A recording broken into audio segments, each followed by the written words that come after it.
Bonjour à tous, je suis ravie de vous retrouver pour un nouvel épisode de Mark & Strat. Chaque semaine, on part ensemble à la rencontre des experts du secteur de la communication et de la publicité. On décrypte aussi avec des annonceurs leurs dernières campagnes, leurs dernières activations et surtout les enjeux stratégiques qui se cachent derrière. Alors, au programme cette semaine, un annonceur, une agence, en tout cas c'est le choix fait par Eresi qui vient de lancer avec l'agence italienne indépendante Armando Testa une nouvelle entité de communication. Elle s'appelle 777 et elle est entièrement dédiée au groupe Stellantis et plus particulièrement à ce stade à la marque Lancia. 100 ans de sport, c'est Intersport qui fête cette année son 100e anniversaire. L'agence Maristone accompagne la marque depuis plusieurs années et elle a conçu pour l'occasion une campagne centrée sur la jeunesse. Tout ça, c'est à découvrir dans un instant. Bienvenue dans Mark & Strat, épisode 23.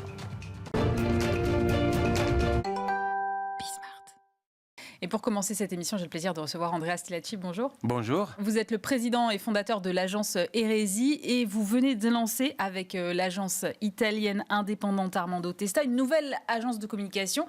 Elle s'appelle 777. Elle est entièrement dédiée au groupe Stellantis et notamment à la marque Dacia. J'aimerais comprendre pourquoi ce besoin finalement de créer une agence ad hoc. Oui, les besoins est né en même temps du lancement de la compétition pour plusieurs marques du groupe Stellantis, dont Lancia. Et on a décidé, on se connaissait depuis un petit moment, avec Armando Testa, qui est la plus grande agence indépendante en Italie. Et on s'est appelé et on a dit, mais pourquoi pas, on peut mettre en synergie l'ADN d'Eresi et l'ADN d'Armando Testa. On est des agences différentes, mais une est basée à Paris principalement, l'autre à Turin. Et on a dit, on essaye. On a travaillé ensemble et Lancia est la première marque qu'on a gagnée. On va annoncer bientôt une deuxième. Et notre développement continue en harmonie avec le développement de Stellantis. On commence à bien se connaître avec les groupes et on commence à avoir la confiance de leur part. Oui, c'est excitant. Pourquoi 777 ? Parce que 777, moi, ça me fait penser à Boeing. Oui, alors c'est un nom parce que on a regardé et la distance exacte, 1 kilomètre, entre les centres de Paris et les centres de Turin, c'est 777 kilomètres. Ah, très drôle. Voilà, c'est pour ça que 777 est né. Si on pense aussi, les deux villes, Turin et Paris, sont les centres, les headquarters de Stellantis. On se souvient, PSA d'un côté, FCA de l'autre, avant la fusion. Et les deux agences sont Paris et Turin. C'est pour ça qu'est né un nom simple, 777, et que je pense dans l'intention est assez clair le fait que c'est une agence nouvelle, c'est pas une association, loose association. On a créé une société dédiée entièrement à Stellantis. Comment ça va marcher justement ? Vous mettez chacun un peu de vos effectifs dans cette nouvelle agence ? Vous avez recruté de nouveaux talents ? Alors, les deux. Moi, je suis président et en charge de la création de 777. C'est pour ça qu'on travaille avec deux départements de création à Turin et à Paris. On travaille ensemble avec on mélange un petit peu les disciplines, les capacités en fonction des projets et ça passe très très bien. Et aussi, je pense, l'effet de ma double casquette culturelle et mon passeport, il peut aider à fluidifier les échanges. Aujourd'hui, on est dans un monde où quand même j'ai le sentiment que les relations entre les annonceurs et les agences bougent, qu'on est peut-être sur des relations qui sont un petit peu moins longues. Est-ce que du coup, c'est pas un peu risqué de créer une agence pour un client qui peut-être dans 3 ans dira je change d'agence ? Oui, non, je ne pense pas qu'il soit si risqué que ça. C'est un pari. De toute façon, Eresi, quand on l'a lancé il y a 12 ans, c'était un pari. Ouais. Moi, j'aime bien essayer d'innover tout le temps, d'avoir de nouvelles idées et d'avoir un petit peu de courage pour lui donner vie. On a des clients comme Vileda, comme Cofidis, à l'agence comme Unilever, je parle de Rési Paris, qui sont avec nous depuis 11-12 ans. Je crois énormément dans une relation où tous les deux ont grandi ensemble et on s'en apprendre à se connaître. Les one-shots sont un petit peu moins intéressants pour le business plan d'Hérésie et pour 777. C'est pour ça que la relation qu'on a et qu'on est en train de construire avec Stellantis, c'est une relation, je dirais, en profondeur. On n'est pas là pour faire un lancement d'une voiture, on est là pour construire, aider à construire et faire grandir des magnifiques marques. Vous n'auriez pas pu gagner cet appel d'offres tout seul ? Je n'ai pas la réponse. Je n'ai pas la réponse. Je pense que quand on parle de synergie, quand on utilise des termes comme win-win, on va bien au-delà de la rhétorique. Pour moi, c'est vraiment important de sentir que l'agence, même si ce sont deux agences vis-à-vis de l'annonceur, a une voix et que le point de vue, les axes et les convictions stratégiques et le développement de la création sont parfaitement alignés et certaines fois on aime bien aller au-delà des attentes de la part de Stellantis. C'est pour ça que c'est un premier pas. Je dis on a Lancia qui on gère pour l'Europe. On vient de lancer un film pour Lancia Cassina. C'est la nouvelle Y qui va être lancée aussi avec autre modèle cette année. Et c'est en relation vraiment de construction, la même qu'on aura avec la nouvelle marque que je n'ai pas encore le droit d'annoncer. Est-ce que vous pourriez mettre en place d'autres partenariats internationaux avec d'autres agences pour peut-être renforcer aussi ou diversifier votre portefeuille? Alors oui, et dans la réalité, je l'ai fait. Dans le sens qu'il y a 3 ans, j'ai lancé un réseau monde qui s'appelle By the Network, où il y a 32 agences indépendantes connectées dans le monde. By the Network existe, on travaille avec des clients comme Carlsberg, par exemple, on a fait une campagne énorme pour Snapchat, mais c'est une démarche business radicalement différente. By the Network est une connexion d'agences sur une société qu'on a créée à Copenhague pour des prospects, des nouveaux clients globaux. 777 est né avec Stellantis. Et quand on a décidé de réunir Armando Testa et Hérésie, on a demandé, je dirais, un point de vue de la part de Stellantis. Est-ce que vous êtes d'accord qu'on participe avec 777 à ces compétitions? Hérésie est donc une agence indépendante, vous l'avez dit. Et alors, votre claim, c'est « We create the crush between brands and people ». Comment est-ce que cette promesse se traduit dans votre façon de travailler avec vos équipes au quotidien? Moi, j'adore vraiment les mots « crush » parce que vous avez entendu, j'imagine, beaucoup de fois parler des love brands. Mais avant l'amour, il y a un moment de crush. C'est un moment où les drives, c'est les cœurs. Après, les cerveaux post-rationalisent. On aime bien cette énergie-là. On aime bien que le crash, il peut aider les marques à mieux se connecter au public, aux consommateurs, pour simplement déclencher un changement dans leur façon d'agir et de penser.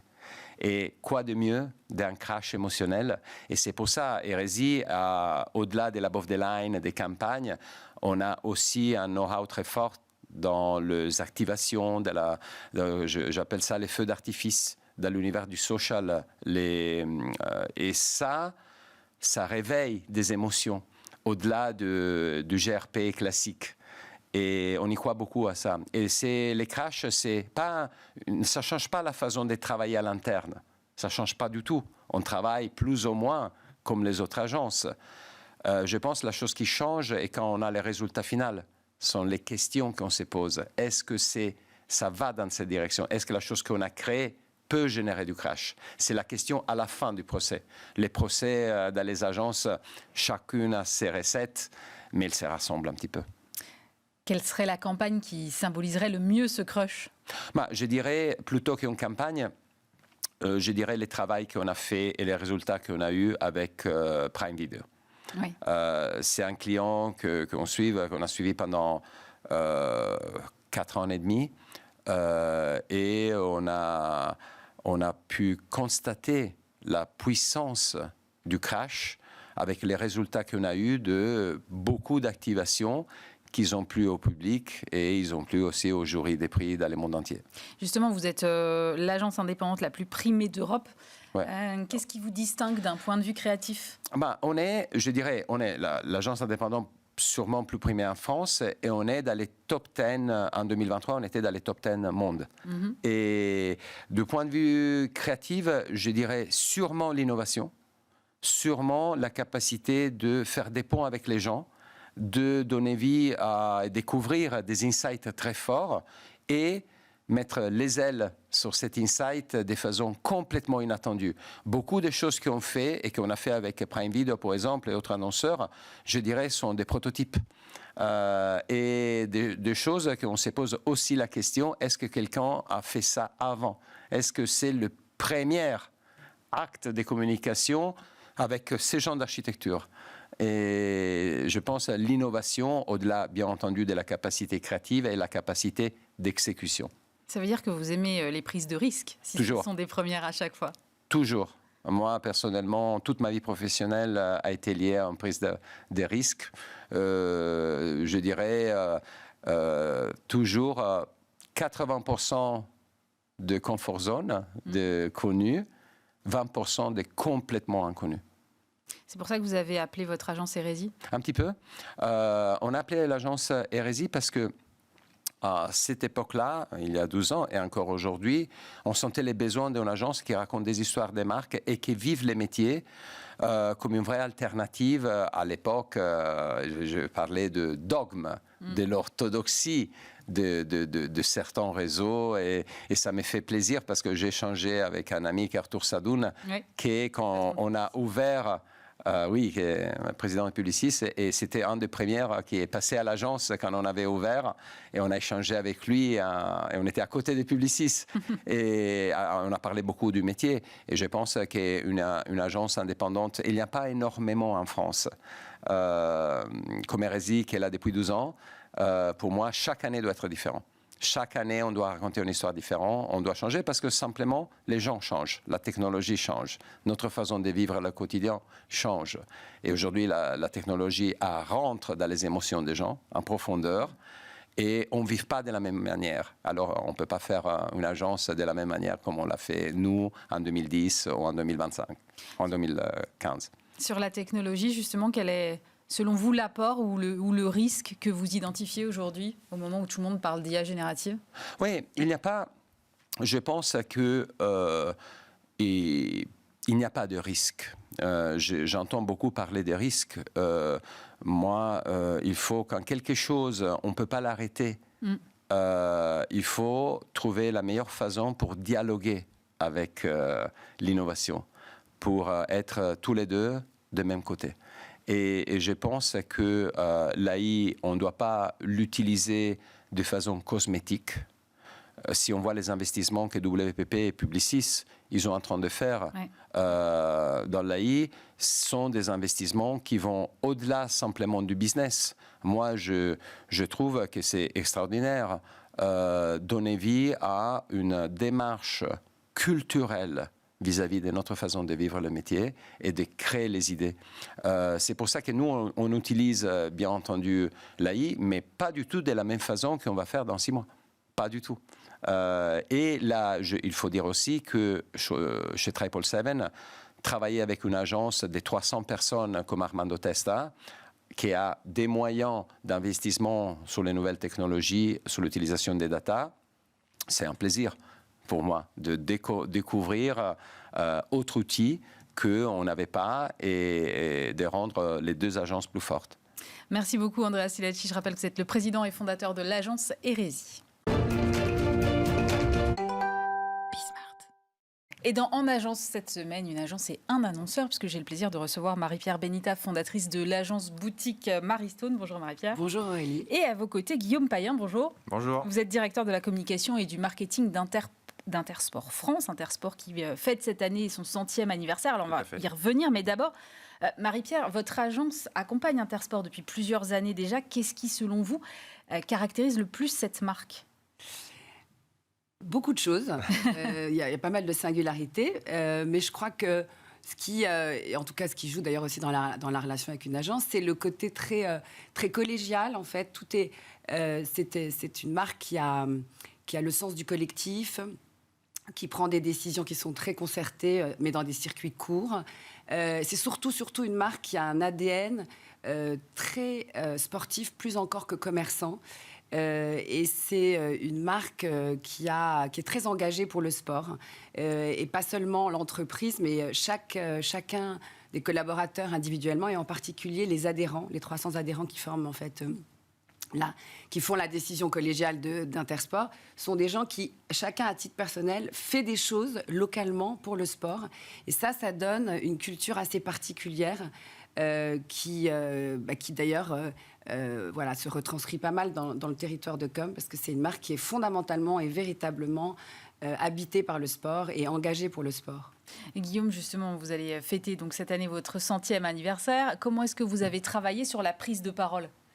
Alors, on s'est posé différentes questions sur cette prise de parole. C'est vrai qu'on a 100 ans, on a une histoire particulière, la Hutte, pour ceux qui ont connu Intersport par le passé. Ah oui, c'est vrai. Et on a lancé beaucoup de marques, Puma, Nike, Adidas en France, et on s'est dit, célébrons le passé, racontons notre histoire, parce que c'est vrai qu'on est assez méconnu finalement, l'histoire d'Intersport, et on est très, très peu présent en région parisienne, plutôt en province, et avec une histoire peut-être méconnue du grand public.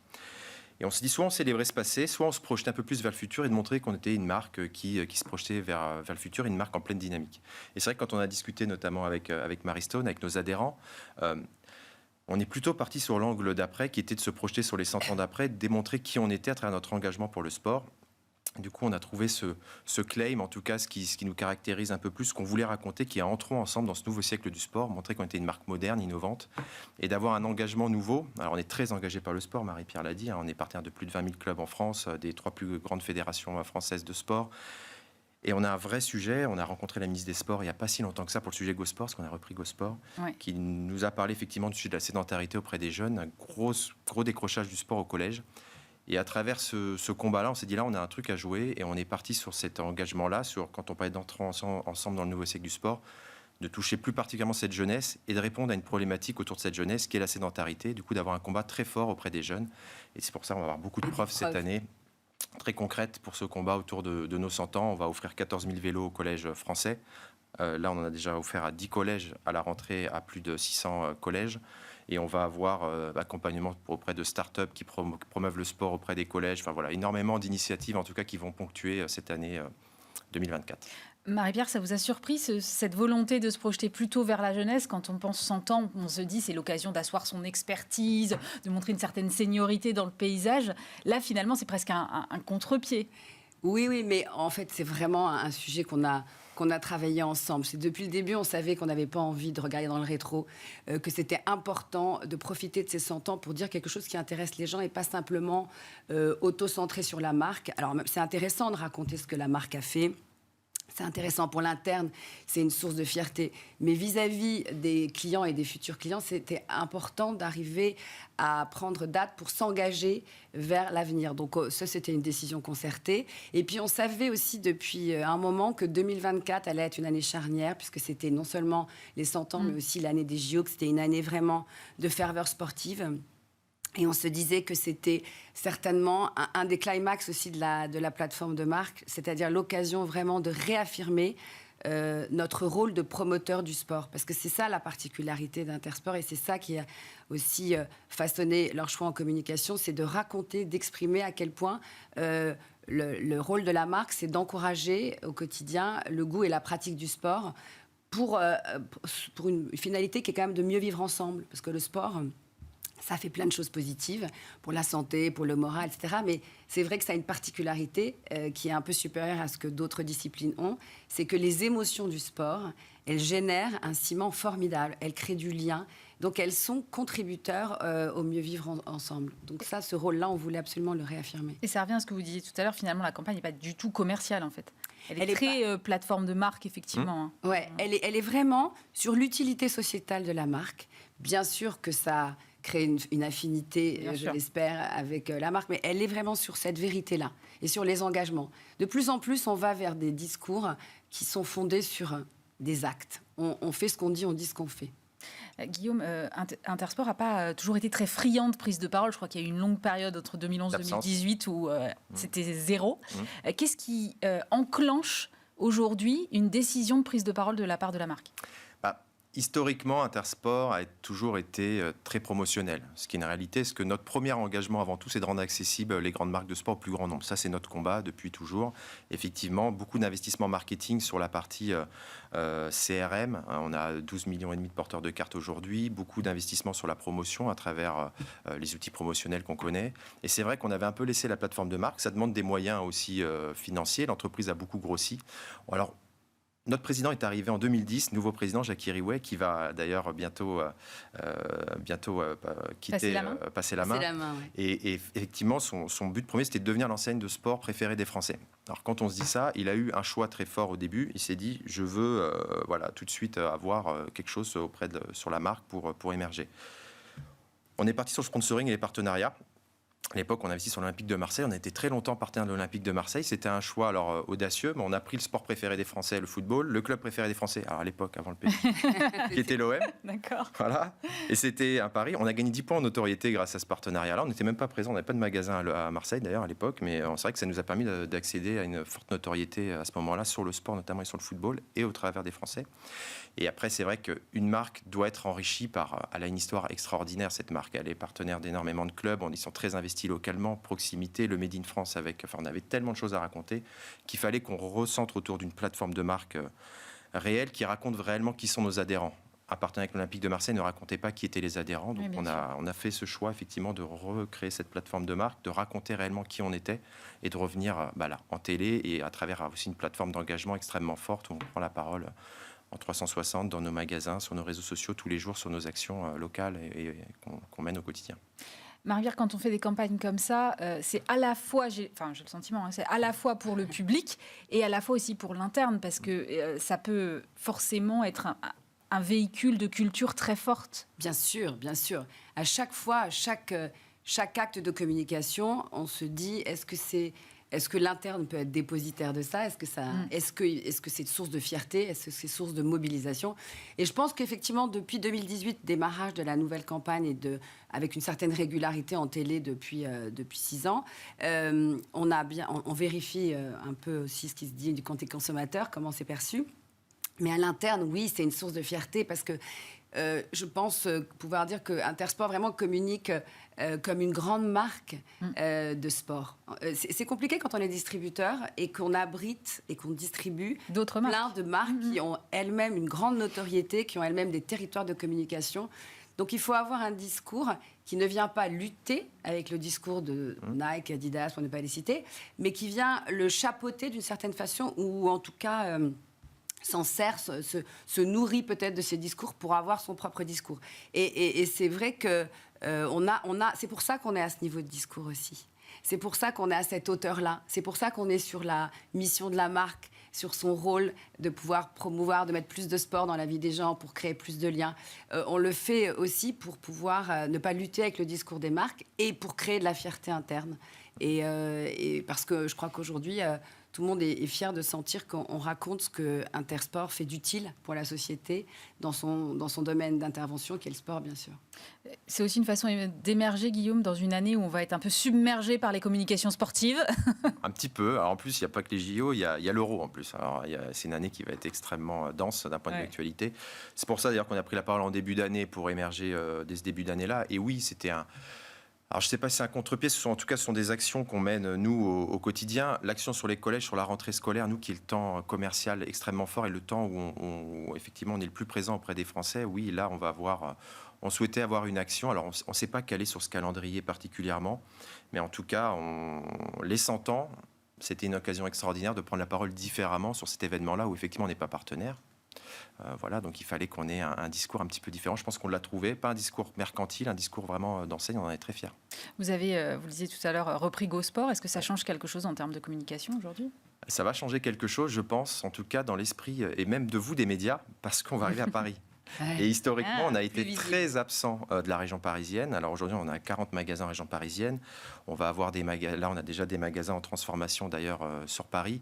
Et oui, ça va être, malgré tout, dans cette année particulière pour Paris, on va avoir une dizaine de magasins, et notamment 4 dans Paris intramuros. Donc oui, d'un point de vue communication, nécessairement de visibilité auprès du grand public, auprès de 12 millions de consommateurs. L'Île-de-France et 12 millions de consommateurs, on était quasiment absents. Donc quelque part, en termes de notoriété, ça va aussi participer à faire d'Intersport un incontournable. Parce qu'aujourd'hui, on a 900 magasins dans toute la France.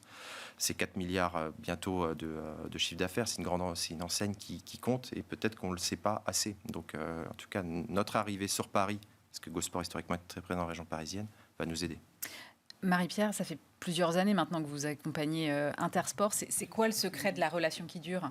Ah Il y a beaucoup de choses, certaines sont plus importantes que d'autres. Je crois qu'au-delà de l'écoute, la disponibilité et l'empathie, avec plein d'éléments de contexte internes ou externes, qui sont les bases pour construire la confiance, je crois pouvoir dire que c'est le fait de pouvoir exercer son rôle de conseil. C'est-à-dire que le secret de la relation, pour une agence, il me semble, et peut-être en particulier aussi pour nous, c'est d'avoir depuis le début une vision très claire et un cap, une vision de là où on va emmener la marque de façon assez précise, puisqu'en fait, déjà, dès 2018, je me souviens, quand je suis venue raconter la plateforme de marque, on avait anticipé justement que 2024 serait une année où c'était l'occasion de... Donc, il y a vraiment, comme le chemin n'est jamais tracé, mais en tout cas, bien indiquer la direction et être les garants qu'on s'y tient. Et je dirais, le faire dans une relation de conseil et de confiance, mais